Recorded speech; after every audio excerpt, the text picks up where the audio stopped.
Hello! Bem-vindo ao canal English. Eu sou a Vivian e hoje eu vou falar um pouco sobre o IELTS e especificamente sobre o academic e especificamente sobre a parte do writing. Bom, por que eu escolhi começar justamente por esta parte? Porque para mim o writing foi o mais desafiador. Foi a parte que eu tive que mais me dedicar, porque realmente a gente acha que sabe tudo, mas na hora de escrever, que difícil que é. E como é que eu consegui? Com muito treino, escrevendo bastante, corrigindo, conferindo, treinando de novo, errando aqui, errando ali e finalmente conseguindo chegar onde eu queria.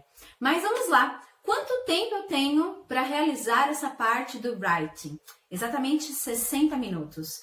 Então, 20 minutos mais ou menos para Task 1 e mais ou menos uns 40 minutos para Task 2. Você não tem tempo extra. Então, se você conseguir fazer a Task 1 num tempo menor, joia, porque vai te ajudar a focar melhor na Task 2, que vale um pouco mais, o peso é maior. Bom, então vamos lá, vamos ver como é que funcionam as duas tasks, ok? A Task 1, você vai ter sempre Visual Information. Então, você tem informação visual. Então, pode ser uma tabela, um gráfico, um diagrama, um desenho, que você tem que fazer um resumo. Você tem que descrever em suas palavras o que você está vendo ali em detalhes, tá? Então, é importante que você tenha vocabulário para isso e você treine, porque essa parte realmente para mim foi bem complicada. Eu não estava habituada a descrever gráficos ou tabelas ou diagramas com frequência. E ainda não estou. Mas isso foi uma coisa bem complicada que me fez ficar resistente no começo de como eu ia estudar, mas que, claro, com o tempo foi ficando muito mais fácil. Então, nessa parte você tem que escrever pelo menos 150 palavras.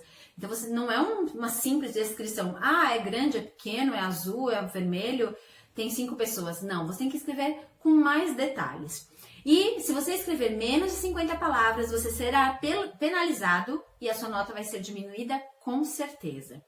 Bom, e o que eles observam nisso? Se você consegue fazer um overview, se você consegue fazer uma visão geral sobre aquilo que você enxerga e como você descreve. E isso é muito importante na parte acadêmica. Se você vai fazer um college, por exemplo, como é que você analisa os dados ali apresentados na sua faculdade, tá? Então, ele difere do general também por conta disso.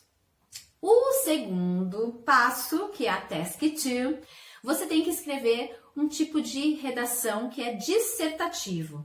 Então, ali você vai expressar a sua opinião, você vai expressar um argumento, você vai expressar uma resposta àquela pergunta que foi feita, só que sempre tendo em vista o que está sendo pedido. Esse é um dos itens que vai ser avaliado. Se você respondeu o que estava sendo pedido, se você não desviou do foco e se você realmente conseguiu passo a passo descrever aquilo que eles estavam querendo. Eles não estão preocupados com a sua opinião em si, mas sim eles estão preocupados como é que você constrói uma resposta a partir de uma pergunta e se você não desvia daquilo que está sendo perguntado. Essa é uma das questões aí que serão avaliadas durante todo o IELTS, ok? Bom, e o que especificamente... Ah, detalhe!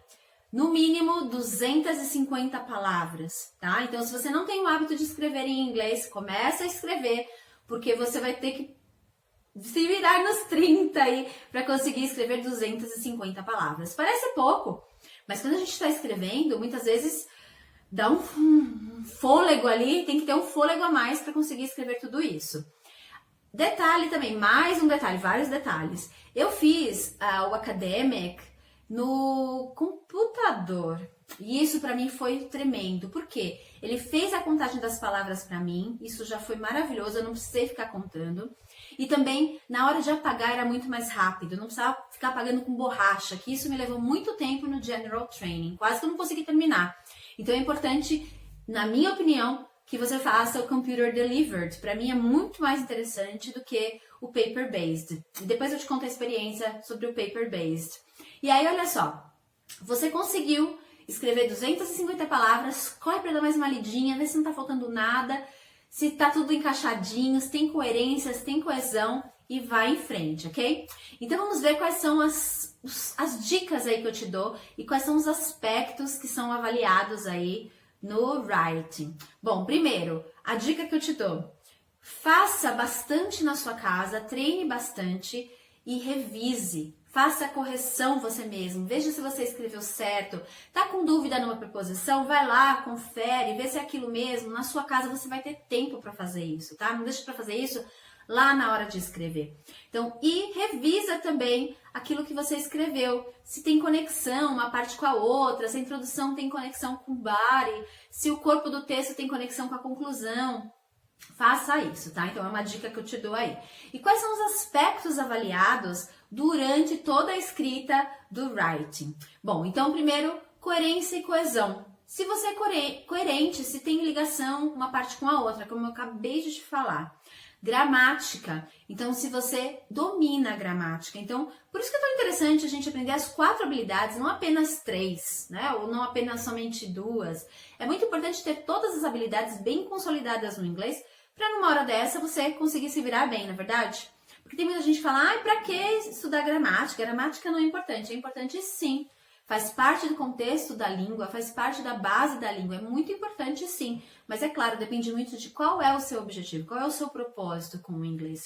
Bom, léxico. Então, como é que está o seu banco de palavras? Quanto você sabe de palavras? Você usa sempre as mesmas? Ou você tem uma variedade? Importante. Então, se você não está muito bem no seu vocabulário, leia mais, pratique mais, ouça mais, que você vai melhorar nesse sentido, tá? E outro aspecto que é muito importante, importantíssimo, que a gente não pode deixar de falar, é responder o que está sendo pedido. Então, qual é o conselho que eu te dou? Tem uma pergunta lá, ou tem uma situação? Começa a introdução falando exatamente sobre a situação. Até para o seu cérebro ficar focado naquilo ali que você está querendo dizer. Porque às vezes a gente começa uma redação e no meio a gente embola e fala de outro assunto. Não pode fazer isso no IELTS, tá bom? Então, olha só.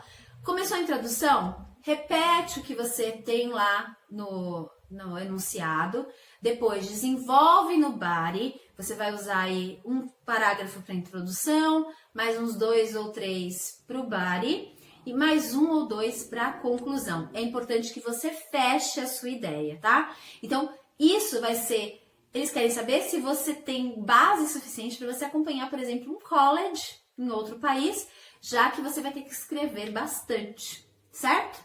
Bom, acho que eu falei tudo, deixa eu só dar uma olhadinha aqui para ver se eu não esqueci de nada, porque o IELTS, na verdade, o segredo do IELTS está em você se preparar para você conhecer como é que a prova funciona, muito além de você conhecer o inglês, porque tem muita gente que é nativo e que vai mal no IELTS. Então, você precisa conhecer a prova, estar ali, ó, sempre no timing, tá? Sempre acompanhando. Será que eu vou conseguir?